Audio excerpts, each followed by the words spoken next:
Angèle, Freeze Corleone, PLK, Kobalade, Sopico, Chrissy, Georgia Smith, ce sont tous des artistes qui sont passés par ce fameux format au micro pendu, un format qui s'est fait parodier et qui nous a permis de voir nos artistes préférés en slip.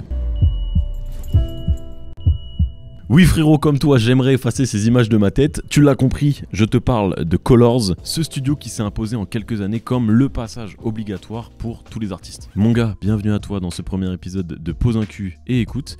Et si tu te poses la question, oui, j'ai été seul à trouver ce magnifique nom d'émission. Encore heureux. Hein. Si on avait été 50 pour sortir ce nom de merde, faudrait se poser des questions.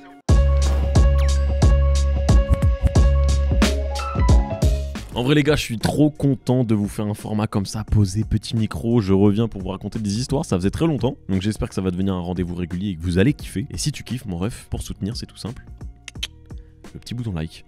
Voilà.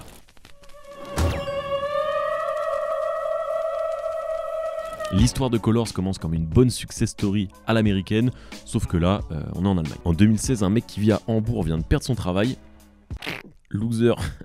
Non, je fais pas le mec. À la même époque, 2016, je venais d'être viré de mon premier job étudiant. Voilà, on est ensemble. Cet homme qui vient de perdre son travail s'appelle Philippe Stark et il bossait dans la publicité. Bon voilà, c'est un petit peu la galère, il épluche toutes les annonces de travail qu'il peut trouver, mais il y a rien qui lui plaît. Mais une chose dont il est sûr, c'est qu'il ne veut pas retourner dans le domaine de la publicité. J'ai fait mes études plus ou moins dans le même domaine, donc voilà, encore un point commun avec mon filou. On est ensemble. En fait, la pub, ça lui plaît plus, ça lui correspond plus, c'est trop loin de sa vraie passion, et sa vraie passion, c'est la musique. Philippe, il a un kiff, il passe des heures à essayer de trouver la nouvelle pépite, il cherche des artistes, il va dans des concerts, il regarde des blogs, des journaux, des articles, etc. Et petit à petit, il y a une idée qui commence à germer dans sa tête, c'est de créer un média qui permettrait de mettre en avant des artistes émergents. En 2016, on est à un moment où le streaming commence à prendre de plus en plus d'importance, et les médias musicaux, ils perdent un petit peu de terrain. À ce moment-là, beaucoup de magazines papier vont commencer à faire faillite. D'ailleurs, je me suis fait un petit kiff les gars dans le décor. Je vous ai mis des magazines de ma collection personnelle, voilà. Je me suis pris de passion dernièrement à retrouver et à dénicher plein de vieux magazines. Donc là, vous avez des magazines des années 90, des années 2000. Je kiffe trop lire et découvrir le point de vue des artistes, des médias, etc. À ce moment-là, c'est vraiment kiffant. Je pense que je vais vous faire une vidéo d'ailleurs où je relis des vieux magazines comme ça peut être vraiment charmé. Mais bref, c'est pas le sujet. Donc les magazines font faillite, les blogs sont de moins en moins consultés. Et finalement, il y a très peu de moyens de découvrir de nouveaux artistes à part via les algorithmes de Spotify, Deezer, etc. Les rémunérations des artistes sur les plateformes de streaming sont très faibles et les artistes les moins exposés ont de moins en moins de moyens de se faire connaître. Donc là, notre Philippe se dit, il y a un créneau à prendre. Bon, la concurrence est solide, notamment avec des formats créés par Vevo directement, ou les fameux Tiny Desk, pour ceux qui connaissent, je pense que vous connaissez, on connaît tous celui-ci par exemple de Monsieur Mac Miller.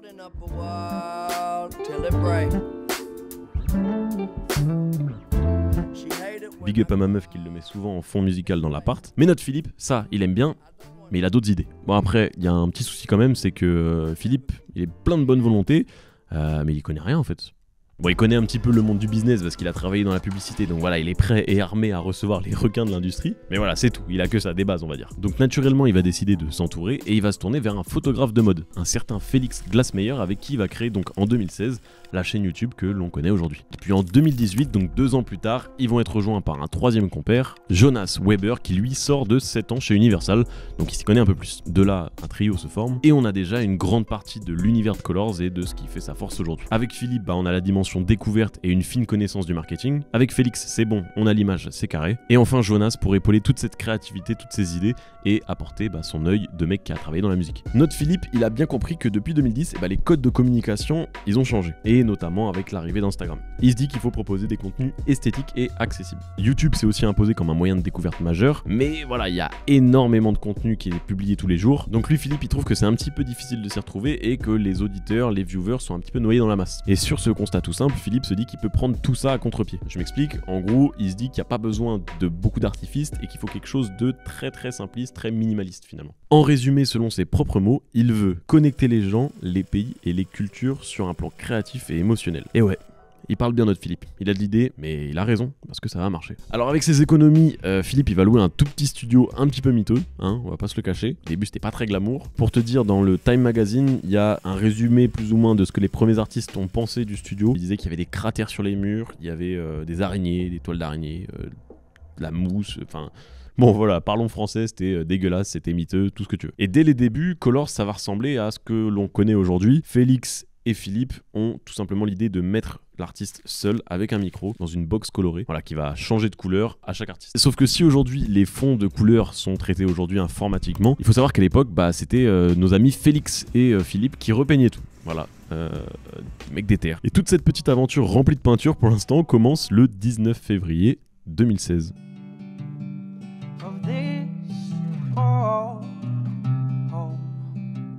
Et ce qui est drôle, petite transition pour passer à la partie suivante de cette vidéo, c'est qu'en plus de ne rien connaître et de ne pas avoir de connexion dans le milieu du disque, préparez-vous, hein, mais ils connaissent rien en musique. C'est-à-dire qu'ils savent même pas faire un branchement, ils galèrent quoi. C'était ambitieux comme idée. Moi quand j'ai une idée, souvent j'ai quand même une petite base de trucs que je peux faire quoi. Donc pour pallier à ça, comment ils font ? Ils commencent avec des artistes qui sont des potes à eux, des amis, plus ou moins des connaissances, des gens de leur entourage.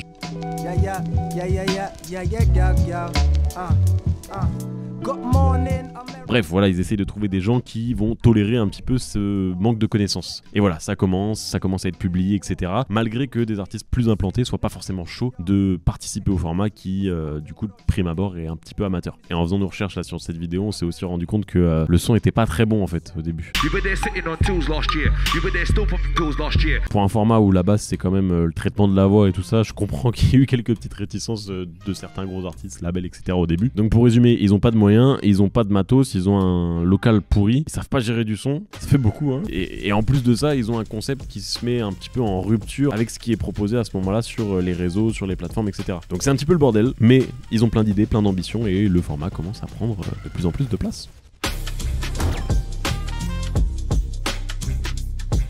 Derrière leur slogan qui est affiché juste là, toutes les couleurs, pas de genre, le trio que je t'ai présenté juste avant mise tout sur leur esthétique, leur image, leur concept. Ils se voient comme des outsiders qui veulent mettre la musique au centre de tout et rien d'autre. Et du coup, après quelques mois, après plusieurs uploads et un peu un succès dû à du bouche à oreille, les artistes et les labels commencent à être un petit peu plus piqués et attirés par ce fameux concept. Surtout que, je pense que tu te doutes, mais au fur et à mesure des uploads, etc., la qualité du son, des mix, etc., s'améliore grandement. Colors mise tout sur l'image. Les couleurs vont être adaptées au genre, au style, à la musique de l'artiste. Tout doit être synchronisé, millimétré. Colors veut devenir quelque chose de premium. Une expérience globale au croisement entre la musique et l'image. Et forcément, voilà, ça pique la curiosité et les artistes sont de plus en plus attirés. Et dans ce gage de qualité, de minimalisme, les artistes vont respecter le cut-through et sortir leur meilleur outfit à chaque fois, leur meilleure dégaine, leur meilleure attitude. Et c'est ce qui va faire aussi un petit peu le succès de ces formats. Les artistes et les labels se disent qu'il n'y aura pas d'artifice inutile visuellement, que ça sera vraiment uniquement la prestance, l'énergie que dégage leur artiste qui sera mis en avant et surtout la musique. Les couleurs associées qu'on voit dans le fond à chaque fois qui sont différentes, et bien elles sont décidées parfois avec l'artiste ou le label directement en collaboration. Et cette idée qui à la base est très simple,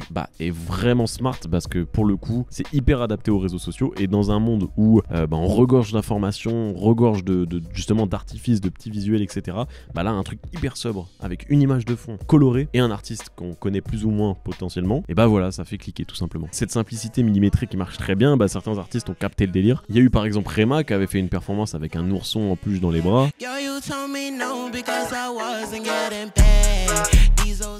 Ou le joueur de Kora du Mali Balaké qui a été habillé à l'occasion par une styliste malienne.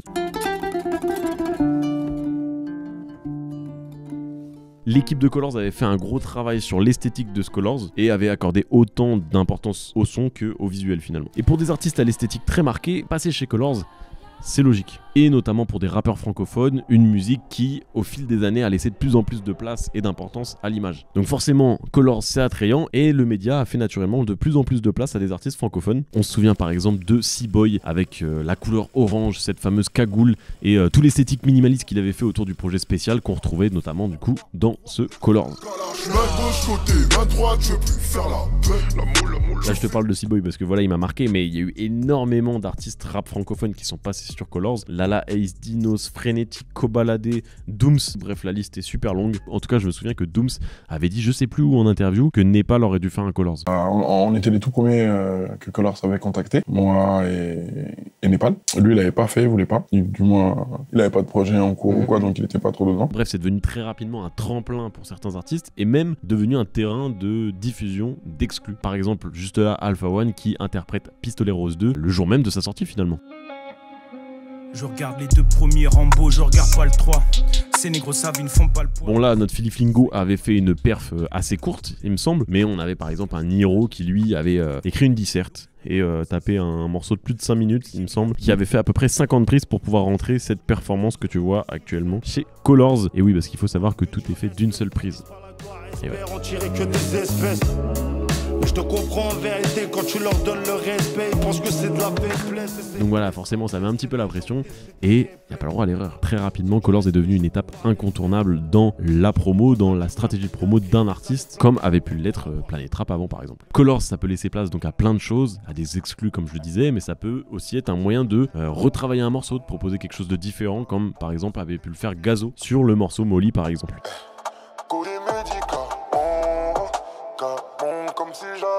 13 millions de vues, donc c'est pas mal.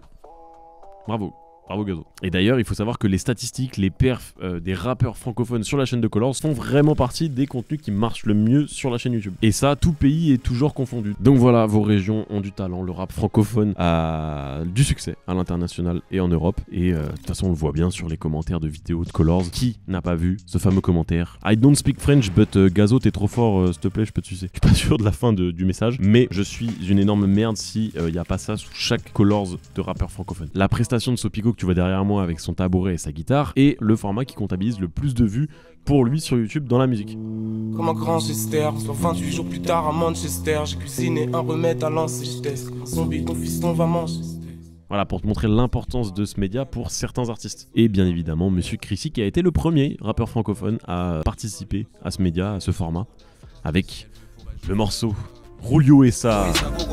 Si elle veut, on peut parler de love. Hey. C'est Rulio et sa gogo danseuse. Si elle veut, je m'occupe de son corps. Yeah. Trop fort ce morceau. Et pour la petite anecdote qu'il avait raconté dans une interview chez ta go Nifa, Madame Nifa, incroyable podcast, incroyable interview si vous voulez aller checker, trop forte. Il explique dedans qu'à la base il avait été contacté pour jouer un morceau d'un projet, qu'au final il est venu avec une exclue. Ça devait être ce morceau pour le Colors ou pas? Non, pour le Colors, en fait, j'ai fait le morceau sur mesure. Que Colors, ils ont pas trop kiffé parce qu'il y avait de l'autotune. Je ne sais pas s'ils aiment pas l'autotune, mais en tout cas, il y en avait un peu trop à leur goût et il a réécrit une chanson et c'est ainsi qu'est né Rulio et sa gogo danseuse et le Colors qu'on connaît tous, je pense, qui est juste là.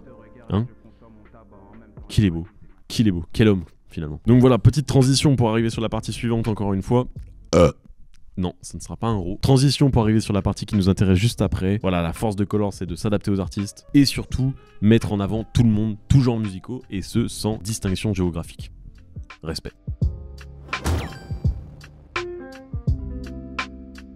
Partie 3 de cette vidéo, l'engagement. Colors va s'appuyer sur un réseau de découvreurs qui vont leur permettre de découvrir et dénicher les artistes qui vont potentiellement exploser demain. Et surtout, il se fixe aucune contrainte. Donc voilà, si jamais Félix, Jonas ou Philippe vous passez par là, chose que je ne pense pas, j'ai des capacités physiques qui me permettent d'avoir le flair de repérer des artistes. Bon bref, c'est là-dessus qu'ils se différencient d'autres formats basés sur la découverte. Ils vont aller chercher des artistes qui ne chantent ou rappent pas forcément en anglais. C'est pour ça qu'ils ont pu par exemple dénicher un artiste qui militait au Soudan au moment de la guerre en 2019.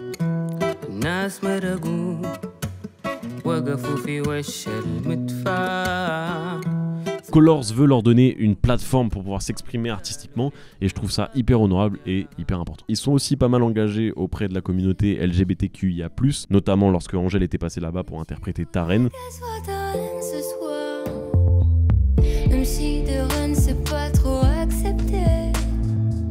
Donc voilà, un gros succès et ils mettent souvent en place des workshops, etc. autour de ces sujets-là, notamment avant les concerts qu'ils peuvent organiser sous l'identité Colors. De très nombreux artistes issus du continent africain ont pu être mis en avant par Colors et c'est ce qui a fait aussi le succès de la chaîne, comme par exemple Fatoumata Diawara qui est un artiste du Mali et très engagé politiquement.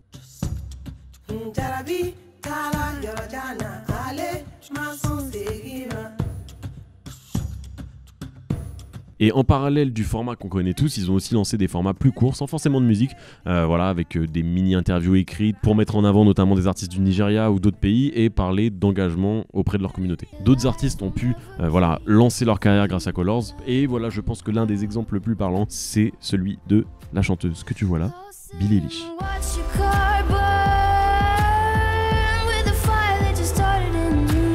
Tout Tous se souviennent que la première fois qu'ils sont rentrés chez Colors, le studio était minuscule, on se rappelle, un petit peu miteux, et que eux étaient inconnus finalement. Et malgré tous ces paramètres qui vendent pas du rêve, certains Colors ont permis de changer la vie et la carrière de certains artistes. Pour l'anecdote, ce que tu vois derrière, Billie Eilish avait à peu près 15 ans quand elle est arrivée au studio de Colors. Elle est venue avec ses parents pour enregistrer ce que tu vois derrière moi. Et aujourd'hui, voilà, sa vidéo se termine avec plusieurs dizaines de millions de vues. Je n'ai pas le chiffre avec moi, mais il sera sûrement affiché à l'écran. Ça fait beaucoup. J'aimerais bien que cette vidéo fasse autant. Pas sûr. Mais peut-être que si tu mets un like et que tu t'abonnes et que tu mets un commentaire, la vidéo remonte dans le référencement et que voilà, peut-être elle tape des scores.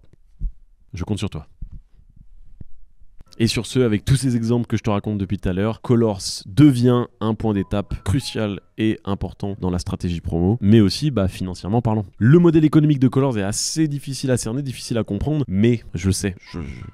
Je sais. Vous adorez que je parle de Moula, vous adorez savoir les insides. Donc on va voir un petit peu comment fonctionne tout ça. Alors il est très difficile d'obtenir des informations à ce sujet, donc voilà. On passe à la partie suivante. Je rigole. Pas du tout. J'ai des infos. En fait, Colors, ils communiquent pas vraiment sur leur business model, etc. Je pense qu'il est très peu probable qu'ils fassent payer des labels pour que les artistes participent au format. Parce que d'ailleurs, pour ça, vous pouvez même vous tester. Bon, je pense que c'est un peu compliqué, ça m'étonnerait. J'ai pas d'exemple d'artistes que je connais qui ont juste envoyé un mail et ils ont pu faire un Colors. Mais n'importe quel artiste ou n'importe quel label peut envoyer un message et proposer sa musique, son artiste, etc. à Colors. C'est ensuite aux médias de faire sa sélection, de recontacter ou non les personnes qui veulent mettre en avant. Et l'autre moyen, c'est d'être directement approché par les personnes qui, dans le média, sont en charge de repérer les talents. Leur métier, ça va être de scanner les DM qu'on leur envoie, ça va être de diguer un petit peu l'underground musical de chaque pays, ça doit être hyper intéressant comme métier en vrai. Ils regardent des blogs, des médias, etc. Et peut-être que si j'avais continué, je ne sais pas, mais pour ceux qui se souviennent, j'avais fait un format en 2017-2018 où sur ma chaîne, je clippais des artistes émergents. Donc on est à peu près sur le même principe. J'ai pas eu la même carrière et le même budget, mais la volonté était là. Et ça se trouve, ils auraient pu repérer des artistes pour qui j'avais fait des clips. En tout cas, big up à toutes les personnes qui avaient regardé ces formats-là. Donc les formats Juice et Juice Max. On ensemble. Mais bon, pas n'importe quel artiste peut arriver sur le média, etc. Faut vraiment que l'ADN, l'esthétique de l'artiste correspondent à celui, tout simplement, du média. Brandon Payano, c'est un nom qui ne vous dit sûrement rien, mais dont je vais vous parler tout de suite. C'est un ex-journaliste et curateur de playlists qui est arrivé plus ou moins au tout début de l'aventure chez Colors pour justement endosser ce rôle de curateur, de dénicheur de talent. Et il passe ses journées à scanner des sites, des playlists, des blogs, etc. Et en fait, il expliquait le processus un peu de comment ça marchait. Et une fois qu'il avait trouvé une petite pépite, il la proposait à d'autres dénicheurs de talent qui sont basés à Paris, à Berlin ou à Londres, et après ça débattait, oui, non, voilà, t'as capté. Bon, dans tout ça, comment Colors ils font pour gagner de la moula? Et bien tout simplement avec les publicités, avec les revenus YouTube, etc. Mais aussi avec les collaborations qu'ils peuvent mettre en place. Si on se souvient par exemple de ce magnifique maillot que portait Lefa lors de son Colors, et bien c'est une collab avec Adidas. Oui, oui. Les années passent comme des mois, je suis témoin, le temps dessine sur ton visage et sur tes mains. Ils ont pas marqué le petit bandeau collaboration commerciale. Attention, attention Colors. Il y avait plusieurs artistes comme ça qui avaient participé et qui avaient performé avec un maillot Adidas. Et ouais, Gunna avait participé aussi, donc voilà par exemple un exemple de collab qu'ils avaient pu faire avec Adidas. Mais voilà, il n'y a pas que les marques de vêtements avec qui ils collaborent, il y avait aussi pour Georgia Smith, ils avaient fait une collab avec Rhino Shield. Non, ils avaient fait une collab avec WeTransfer. Voilà, ils avaient fait une collab qui avait du coup super bien marché parce que le clip de Blue Light fait moins de vues que le Colors. Donc voilà, ça a plutôt bombardé. Parce que là, le Colors que vous voyez là, il a quasiment 100 millions de vues. Un beau succès. Donc une belle preuve que finalement le format Colors peut remplacer un clip. En tant qu'ancien réal, je vais pas dire aux artistes allez faire un Colors et payez pas de réal pour faire des beaux clips, mais bon voilà, forcément c'est intéressant. Ils s'investissent aussi dans la mode, ils vont faire une collaboration avec New Balance et sortir une paire, la New Balance 327, sortie en 2021, qui est disponible sur le site de New Balance, et ils vont sortir en parallèle de ça une marque de vêtements qui va dans l'esthétique du média, quelque chose de très sobre, très épuré. Moi ça me parle pas forcément, mais techniquement ça doit bien marcher. Ils vont sortir aussi un livre photo pour les 5 ans de la chaîne. Donc voilà, il y a plein de merchandising, de produits, etc. qui leur permet d'avoir une bonne source de revenus aussi. Pour prolonger le concept de leurs vidéos, ils vont aussi organiser des événements, des concerts, notamment à Paris en 2021 où ils avaient fait un événement avec Reebok, où ils avaient fait venir Guy Besbar, Iseult, Benjamin Epps. Ils avaient fait aussi l'année d'avant où ils avaient fait venir Sopico, Luigi, etc. Donc voilà, ils sont vraiment très connectés, ils essaient de créer des événements aussi physiques. Ils vont faire aussi des expositions, des workshops, des concours de danse. Ils ont même organisé des concerts à New York, donc au-delà de l'Europe. Donc voilà, il y a des sources de revenus qui viennent un petit peu de partout, ils se développent comme ça. Et voilà, j'ai fait ma petite fouine, j'ai pu interroger directement des personnes concernées ou des artistes, des groupes, des labels qui ont participé de près ou de loin à un Colors. Et il semblerait que les revenus de la vidéo, et je suis pas sûr de ça, mais peut-être sur la partie streaming aussi, soient divisés, soient partagés entre le média et le label, etc. Donc forcément, ça fait aussi une belle source de revenus, notamment quand on voit les quasiment 100 millions de vues de Blue Light, la grosse quicheta. Et cette bascule d'un modèle économique qui était pas forcément très rentable au départ vers quelque chose de très prolifique, bah on le doit notamment à notre troisième compère tout droit sorti de Universal, Jonas Weber. Comme je le disais, il arrive donc un peu plus tard en 2018, il est directeur créatif et fait vraiment passer Colors dans une autre dimension, pendant que Félix et Philippe, eux, s'attardent plus sur vraiment le côté créatif, musique, concept autour du média. Et donc voilà qu'en seulement 7 ans, Colors a réussi à changer la manière de faire découvrir des artistes, tout en essayant de rester aujourd'hui fidèle à ses principes de base. La plateforme a énormément évolué, maintenant ils sont plus d'une vingtaine de salariés, ils ont un studio de qualité, ça vous inquiétez pas, il n'y a plus de trous dans les murs et de toiles d'araignée, bien évidemment. Les artistes les plus populaires du circuit veulent tous quasiment faire un Colors maintenant, c'est devenu une marque de qualité et d'élégance, avec un concept pourtant simple. Colors est encore aujourd'hui hyper populaire et plein d'artistes de rap francophone vont se produire là-bas, et on voit l'importance que ça a pour le public. Je pense notamment dernièrement à PLK qui avait sorti un projet collaboratif où les gens pouvaient payer une partie et intégrer un cercle privé pour pouvoir constituer et travailler sur son prochain projet. Pour chaque étape, voilà, les gens étaient sondés pour savoir est-ce qu'on fait ci, est-ce qu'on fait ça, et est venu à un moment la stratégie de promo et les gens ont voté à la majorité pour faire un Colors qui nous a donné du coup le Colors qu'on voit là actuellement, qui a servi notamment de promo pour le projet de PLK. Voilà, c'est tout pour moi. Merci d'avoir regardé ce tout premier épisode, les gars, je kiffe trop. Je suis dans la salle du temps. Il y a Goku et Gohan qui sont en train de s'entraîner, ils vont venir me pull up ma mère, donc je vais me dépêcher de partir et de ranger tout ça. En tout cas, si t'as kiffé et que tu veux soutenir le format, n'hésite pas à liker, à commenter, à donner ton avis sur tout ça. Je suis vraiment content. Je trouvais ça cool de tourner dans un décor comme ça, d'avoir un micro main, de pouvoir vous en parler, un petit SO, viens on discute, où je regarde beaucoup ces vidéos et je trouve que la proximité du micro, ça ajoute quelque chose de très chaleureux. Donc voilà, n'hésitez pas aussi à aller voir ce qu'il fait. Et sur ce, je vous fais plein de bisous et on se retrouve la semaine prochaine. J'ai très prochainement quelque chose à vous annoncer et j'espère que vous serez au rendez-vous. Ce n'est pas un enfant, non, je vais pas être papa, mais ça fait quasi 2 ans que je travaille sur un truc qui va sortir bientôt. Donc voilà, je vous en dis pas plus. Donc voilà, je suis trop pressé, je vous fais plein de bisous. Merci d'avoir regardé. On se retrouve très bientôt. C'était Raska. Bisous, ciao tout le monde.